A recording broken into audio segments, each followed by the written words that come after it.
Well, here we are in Member of Parliament Ray Boughen's office and talking about Ray. I'm talking to Ray about things that are going on. Welcome. Nice to have you back in town. Thanks, Lyle. Good to be back. Yeah, because when last time we talked to you, you went away, and it doesn't seem that long ago, but a few things have happened. Yes, they have. In indeed. that time. Now, I want to start off with a really good and positive thing, and give credit to you and to Joe Overby, your staff person here, who arranged and organized the Diamond Jubilee presentation that was held up at the up on the hill at the Heritage Inn, and it was a wonderful evening to celebrate 30 people from Moose Jaw, and some of I was there, and some of my favorite things were Eunice Rivers was such a wonderful lady, and I've known her since I was like 18 years old, and she worked at the Kresge's lunch counter. And she's what a wonderful person to be recognized by the Diamond Jubilee Medal, and many others as well. But for me, that was one of the great things. And she saw me and came over and gave me a big hug, and I said, well done. And she was so happy. So good for you. Well, good for the whole operation, Lyle, and particularly a tip of the toque to Joe and the work that she did. She really organized the thing and pulled it all together. There was a committee that made the selection of the recipients of the medal. They did a good job for us, and I think the whole event was very well done. It was Moose Jaw and area. As you know, the riding extends right into Regina, and there were some recipients from out of town. There were some recipients of a medal from Regina. So I think the committee did a good job in selecting really suitable candidates, and like I said, that evening they said that there was many more people that could be selected, and so it was well done, and it was a fun-filled evening. Yeah, and your people ranged in age from like young adults, maybe 18, even teenagers, up to like people in their 90s.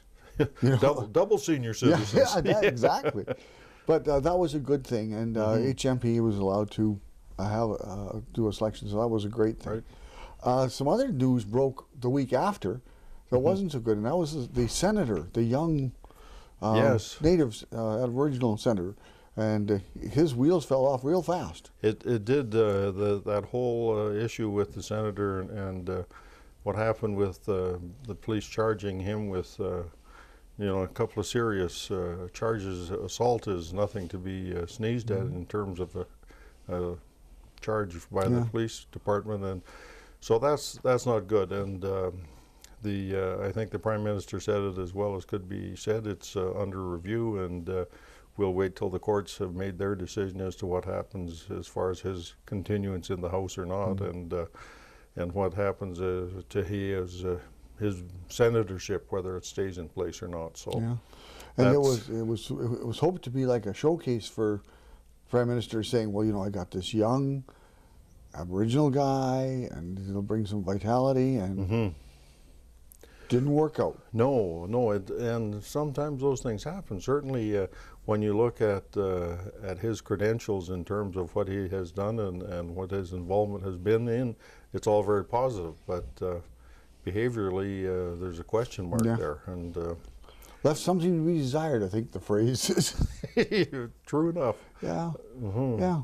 Now, other things have been going on in the House that are pretty significant. What are your takes on some of the things that have been brought forward by your government and reactions by others? Well, a lot of them, of course, the opposition is in place to challenge the government on anything we do or say. And that's a continuing process. A lot of it doesn't make much sense when you analyze what that's being asked. The worrisome folks that have brought forward concerns about the size of some of the bills that are going to be before the House.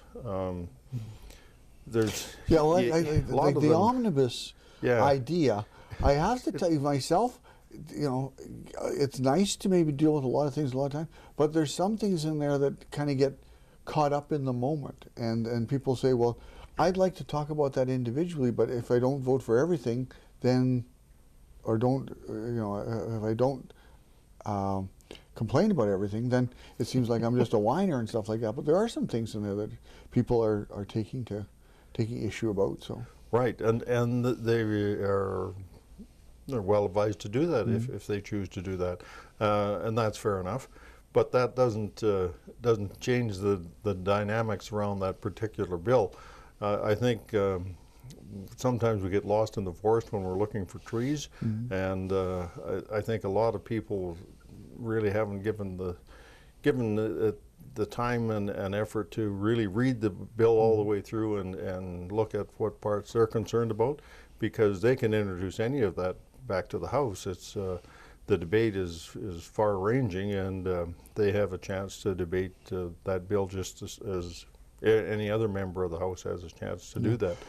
But if they don't vote for the whole thing, can they bring up particular parts to vote on, or is it just they have to vote for the whole bill? Though? Well, you vote for the whole bill. Yeah. I think that's the issue, that people are just saying it's like they feel steamrolled. A lot of, when you read the bill through, Lyle, a lot of it is things that have been hanging fire for a number of years. Much of it is old news, not new news at all, and has been debated in the House days gone by for many hours. So I think there's kind of a misnomer there that this is a bill that's being rushed through. Well, maybe part of it, but certainly the bulk of the bill is, like I say, not new news, and it's not being rushed. There's a time to debate, and the opposition are well advised to do that if they choose. That doesn't necessarily mean that the government's going to buy into their position. We sometimes think in our democratic structure that the government is always wrong and the opposition is always right, and that's one of those things we have to work at to give people the understanding that there are different dimensions, and you may not like the whole bill, but you may look at it and say, well, the majority of things I do like, and I guess in most governmental issues, that's where the rubber meets the road. How much do I like the bill enough to vote for it, or do I vote against the whole thing? Yeah, well, I think, and given the dynamics in the House, what the government of the days wants to do, that'll be done, because they have more seats. Right. And the guy with the most seats wins. That's very true, Lyle.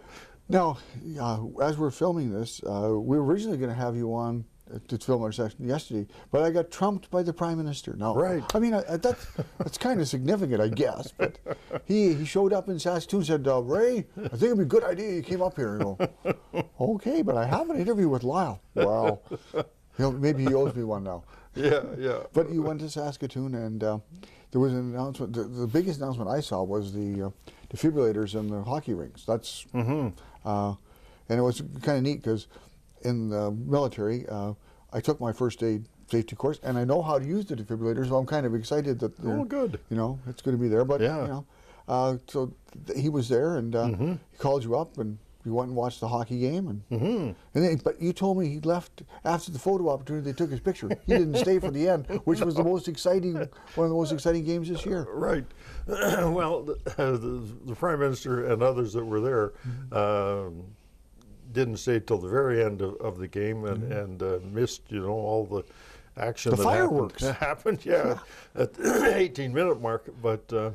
Yeah, he was there for the majority of the game, and accommodated a lot of people that wanted to have a picture taken with him. And he was. I think he must have gone through a couple of hundred photos the other night at the rink. But as you know, he's a person that really enjoys hockey, and was very much enjoying the game. It was a good, fast game, and as you know, in junior hockey, it's back and forward and backwards, and for two periods in 18 minutes, it was a whale of a game. It kind of got crazy there in the last couple of minutes. You're saying the coaches were yelling? Oh, yeah, people were losing it, Lyle, to put it mildly.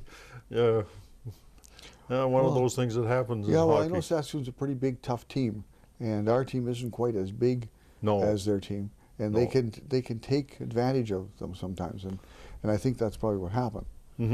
Well, the Blades are a big team, and they're a mature team. Many of the players on that team are in the 18, 19-year age range. There's 13 players on their roster who are 19 years of age. Yeah, and there's quite a difference between a young lad that's 19 and a boy that's 16 or 17. So, and it as the game wore on, it certainly shows that there's a high degree of skill that's well honed in the 19-year-old, and physically they're a bigger team, no doubt about it.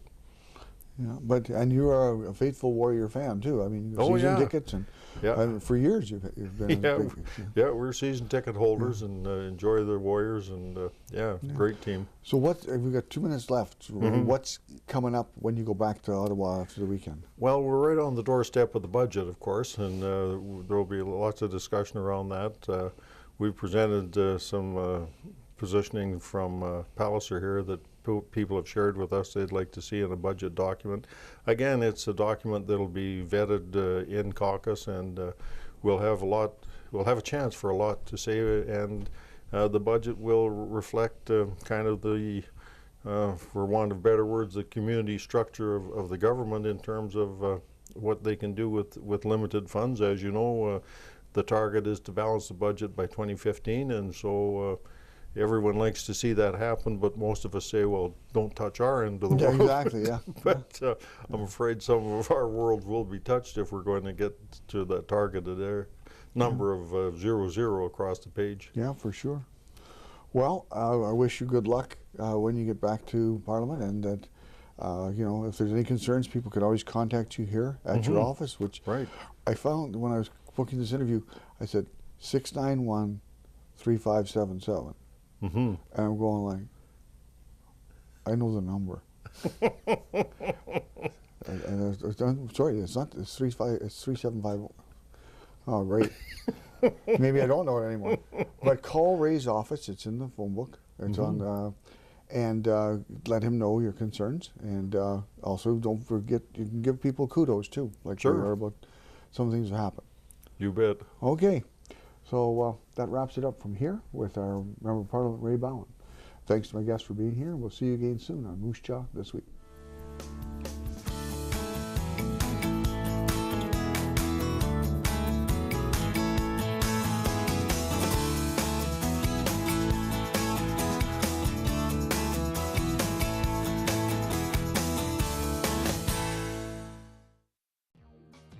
The opinions expressed on the program you have just watched are not necessarily those of Shaw Cable Systems or of this station. Through our access policy, we provide the opportunity for community groups and individuals to express their points of view.